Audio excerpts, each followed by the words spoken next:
వాళ్ళు తింటే తను తిన్నట్టు, ఇది అమ్మ. అందుకని అమ్మ భోజనం చేసిందని చెప్పకూడదు, మీరు చేస్తే అమ్మ చేసినట్టు. మీ తృప్తి అమ్మ తృప్తి, అయ్య తృప్తి అలా కాదు. వీళ్ళందరూ తిన్నాక ఆయన వాచి పెట్టుకుంటూ వస్తారు. రెండున ఆయనకి గౌరవంగా పెట్టాలి. ఆయనకు కూడా చేయిదాపంగా ముద్దెడతానంటే ఆయన తింటే అసహ్యంగా ఉంటుంది, అలా తినకూడదు. ఆయనకి పెట్టేటప్పుడు మారాలి పద్ధతి.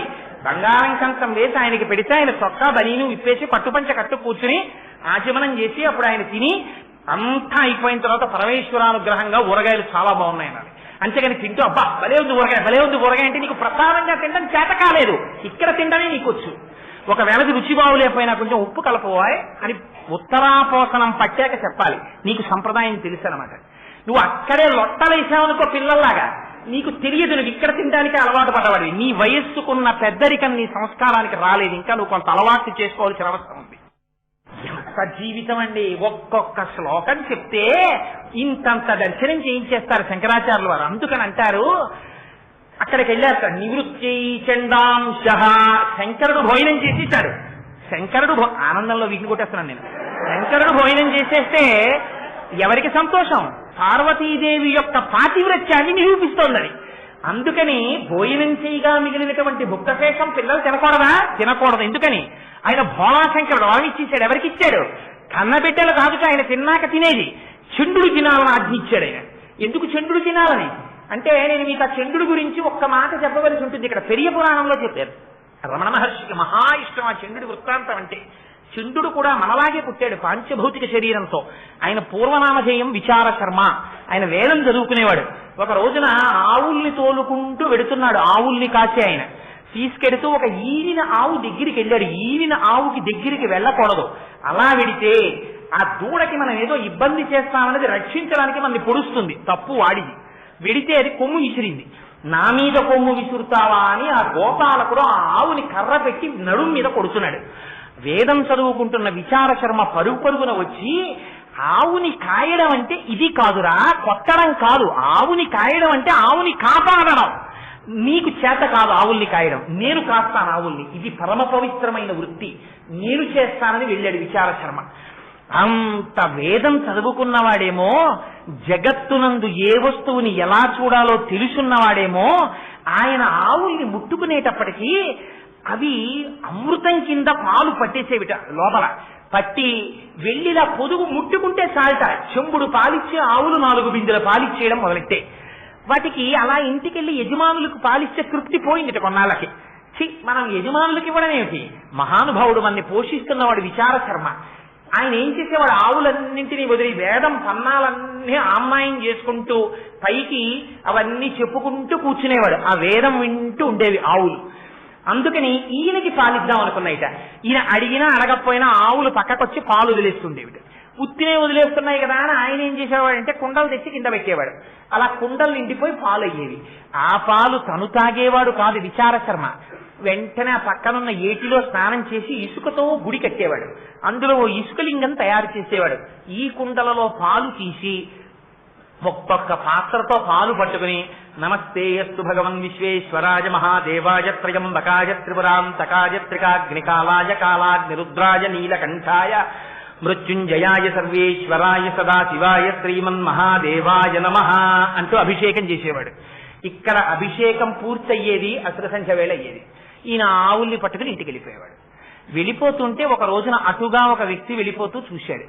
చూస్తే ఈ పాలన్నీ పిల్లవాడు వాడు చూసేటప్పటికీ ఇసుకలో పోసేస్తున్నట్టు కనపడింది ఆయనకి. ఆయన వెళ్ళి ఊళ్ళో చెప్పాడు, మీ ఆవులు ఇంకా పాలిస్తాయి, ఆ విచార శర్మ పాలు తీసి ఇసుకలో పోసేస్తున్నాడు మధ్యాహ్నం పూట్ల అని. విచార శర్మ తండ్రిని పిలిచారు. యచ్చన దత్తుడు అని పేరు ఆయనకి. ఆయన్ని పిలిచి, నీ కొడుకు ఆవుల పాలు ఇసుకలో పోసేస్తున్నాడు, అందుకని నీ కుమారుణ్ణి మందలించమన్నారు. ఆ తండ్రి నిజంగా పిల్లవాడు మధ్యాహ్నం పాలు కుండలతో తీసి ఇసుకలో ఎందుకు పోస్తున్నాడో చూడడం కోసమని రహస్యంగా వచ్చి ఒక చెట్టుకి ఎక్కి దాంట్లో కూర్చున్నాడు.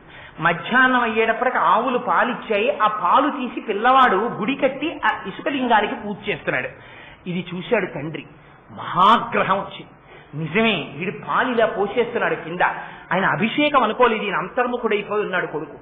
వచ్చి ఆ పిల్లవాడిని కర్ర తీసుకుని విపరీతంగా కొట్టాడు. అంతర్ముఖుడైపోయి ఉన్నాడేమో, ఆ దెబ్బలు తగలడం కూడా ఆయనకి తెలియలేదు. కానీ పక్కన ఉన్న కుండలో తన ప్రమేయం లేకుండా పాత్ర ముంచి పాలు తీసి అభిషేకం చేసేస్తున్నాడు. మనస్సు రమించిపోతోంది. అటువంటి స్థితిలో తండ్రి వచ్చి ఆ పాల కుండని ఎడమకాలితో తన్నాడు. కుండ పగిలిపోయింది. అరే ఏమిరా కుండ పగిలింది అని ఇలా చూశాడు. తండ్రి నిలబడున్నాడు. అపారమైన కోపం వచ్చింది కొడుక్కి. శివాభిషేకం చేస్తున్న ఆవు పాల కుండని తన్నావు అని అక్కడున్న గొడ్డలి తీసి ఏ పాదములతో తన్నావో ఆ పాదములను నీకు తీసేస్తే తప్ప ఈ అపరాధం పోదు. నువ్వు తండ్రివైనా శివాపరాధం చేశావు కనుక నువ్వు శిష్యుడవు అని గొడ్డలి తీసి తండ్రి కాళ్ళ మీదకి తీసిరాడు. తండ్రి 2 కాళ్ళు తెగిపోయి ఆ ఇసుకలో పడి రక్తం వరదలై పారి ఏడ్చి మరణించాడు. ఆ పిల్లవాడి యొక్క భక్తికి పొంగిపోయి శంకరుడు ప్రత్యక్షమయ్యాడు. ప్రత్యక్షమై విచార శర్మ నీకు దివ్యదేహం ఇస్తున్నాను, నా కోసం ఇంత గొప్ప పని చేశావు కాబట్టి ఇవాళ నుంచి మా కుటుంబంలో నిన్ను 5వ వాడిగా తీసుకుంటున్నాను. నా కోసం ఆవు పాలతో ఇంత తాదాత్మ్యంతో అభిషేకం చేశావు కనుక ఇవాళ నుంచి నా కొడుకులకి కూడా లేని అధికారం నీకిస్తున్నాను. నేను భోజనం చేసిన తరువాత మిగిలిన పదార్థాలు నా కొడుకులు కూడా ముట్టుకోవడానికి వీల్లేదు, నువ్వు తినాలి. నీకు చూపించి నువ్వు తినేసిన తర్వాత నువ్వు తీసుకెళ్ళమని అనుగ్రహిస్తేనే వాళ్ళు తీసుకోవాలి. అందుకని నీకు వరం ఇస్తున్నానన్నాడు. ఇవాళకి మనం శివాలయంలో ఏమిటో తెలుసా అండి, తెలియక శివ నిర్మాల్యం అని వదిలేస్తారు. చంద్రుడికి చూపించి తెచ్చుకోవాలి. అక్కడికి వెళ్ళి ఓ ఇలా కొడుతుంటారు ఆయనకి చెవుడని. ఆయనకి చెవుడు కాదు, ఆయన ఎప్పుడు ధ్యానం చేస్తూ ఉంటాడు. ఆ శివాలయంలోకి వెళ్ళి ఆయన చెవుడు చెవుడు అని మీరంటే లేనిపోని పాపం మూట కట్టుకున్నట్టు. చిటికెల చండీశ్వరుడు అని పేరు ఆయనకి. ఆయన ఎప్పుడు భావ సమాధిలో ఉంటాడు. అందుకని మీరు వెళ్ళి ఇలా చిటికెయ్యాలి. వేస్తే ఆయన మహాగ్రహంతో కళ్ళు విప్పుతాడు. ఎందుకు చిటికేశావురా అని. అప్పుడు మీరు శివుడి యొక్క నిర్మాల్యం చూపించాలి. వెంటనే స్వామికి సమర్పించానండి, ప్రసాదం ఇచ్చారు, మీరు అనుగ్రహిస్తే పట్టుకెడతానని. ఆయన అదే పనిగా శివుడి దగ్గర వదిలేసినవన్నీ ఆయన తినడం. ఆయన తీసుకెళ్లరా అంటారు. ఆ చండీశ్వరుడు అనుగ్రహిస్తేనే ఫలితం వస్తుంది. అందుకని ఆయన్ని తలుచుకుని నిర్మాల్యం పక్కన పెట్టాలి. అది గభాలను వెళ్ళి ముట్టుకు తినకూడదు. చండీశ్వరుడు ఇంకా తీసుకున్నాడో తీసుకోలేదో, వీళ్ళు కంగారులో ఉన్నారు అమ్మవారి దగ్గరికి వెళ్ళడానికి. అందుకని నివృత్యై చండాంశ త్రిపురహర నిర్మాల్య విముఖై. అబ్బా లడ్లు ఎంత బాగున్నాయో కానీ చంద్రుడు తినాలి అన్నా కూడా ఎంగిలి చేసేసినట్టే మనస్సుతో. అందుకన్నట్టు చూడకుండా మనస్సు ఇలా తిప్పేశారు. తలతో తిప్పేసి ఇన్ని రహస్యాలు చెప్తారండి మహానుభావుడు శంకరులు. అందుకని త్రిపురహర నిర్మాల్య విముఖై విశాఖేంద్రోపేంద్రో శశి విశద కర్పూర శకలం. పరిగెత్తుకుంటూ అమ్మ అంతఃపురంలోకి వచ్చేసారట. అమ్మ అంతఃపురంలో కూర్చొని తాంబూలం వేసుకుని ఉంది అమ్మ.